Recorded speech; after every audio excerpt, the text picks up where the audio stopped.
আসসালামু আলাইকুম, welcome back to my channel. আজকে আমি আপনাদের সাথে হোমমেড আইসক্রিমের রেসিপিটি শেয়ার করব। এটা তৈরি করা খুবই সহজ। একটি প্যানে আমি 1 লিটার দুধ নিয়েছি। অবশ্যই দুধটা ফুল ফ্যাটযুক্ত নিতে হবে। এই দুধটাকে জাল করে আমি 2 কাপের মতো করে নিব।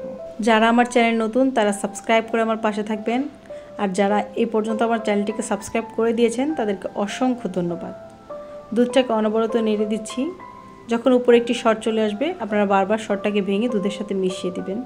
এতে দুধটা খুব দ্রুতই ঘন হয়ে আসবে এবং আইসক্রিমটাও অনেক বেশি টেস্টি হবে। দেখতেই পাচ্ছেন, এই পর্যায়ে আমি দুধটাকে একটা সাইডে রেখে দেব।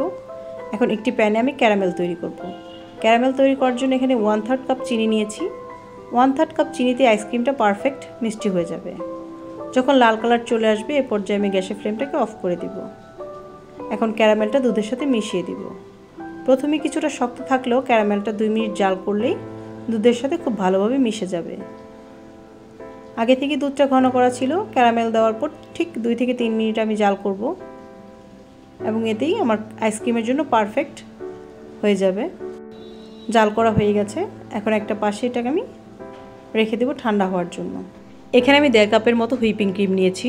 আমি ভিভো ব্র্যান্ডের হুইপিং ক্রিমটা ব্যবহার করছি। আপনারা চাইলে যে কোনো ব্র্যান্ডের এখানে ব্যবহার করতে পারেন। আমি এই ক্রিমটাকে 4 মিনিটের মতো বিট করব। প্রথমে 2 মিনিট লো হিটে এবং তারপরে 2 মিনিট হাইয়ে আমি এটাকে বিট করে নিব। আমরা কেকের উপরে যে ক্রিমটা দিই সেটা খুবই ফমি হয়ে থাকে। আমি অতটা ফমি করব না, কারণ এটা আইসক্রিম, তাই একটু লিকুইড রাখব। আমার ফমিটা হয়ে গেছে। এখন এই পর্যায়ে আমি ঠান্ডা যেই দুধের মিশ্রণটা ছিল সেটা দিয়ে দিব। এই দুধের মিশ্রণটাকে আপনারা চাইলে কেউ ব্লেন্ড করে নিতে পারেন। এতে আইসক্রিমটা অনেক বেশি মসৃণ হবে। আমার আইসক্রিমের ব্যাটার তৈরি হয়ে গেছে। আপনারা চাইলে যে কোনো বাটিতে এটা সার্ভ করতে পারেন। আমি এরকম একটা বাটি নিয়েছি। এটার উপরে আমি কিছু কিশমিশ এবং বাদাম দিয়ে দিচ্ছি। আপনারা চাইলে যে কোনো ধরনের বাদাম দিয়ে এটা সার্ভ করতে পারেন। এরকম সাইজের 2টি আইসক্রিম আমার তৈরি হয়ে গেছে। এখন এটাকে 24 ঘন্টার জন্য আমি ফ্রিজে রেখে দেব। ঠিক 24 ঘন্টা পর ফিরে এলাম। আমার আইসক্রিমটা তৈরি হয়ে গেছে।